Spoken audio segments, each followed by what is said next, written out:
E aí galera, tudo certinho? Estamos aqui com o Honda Civic 2015. Esse carro chegou aqui na oficina apresentando barulho de suspensão.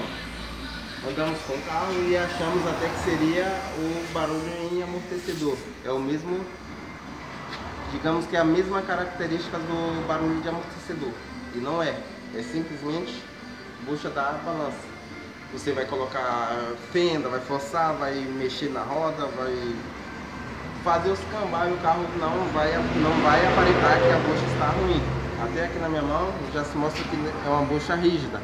E por ser o carro um pouco mais rígido, ela necessita de estar bem coladinha aqui.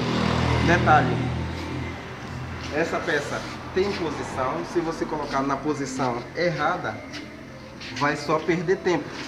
Colocou a peça na posição errada, ela vai começar a fazer barulho novamente. Aqui está a peça já substituída. Passa um pouco de vaselina para facilitar um pouco.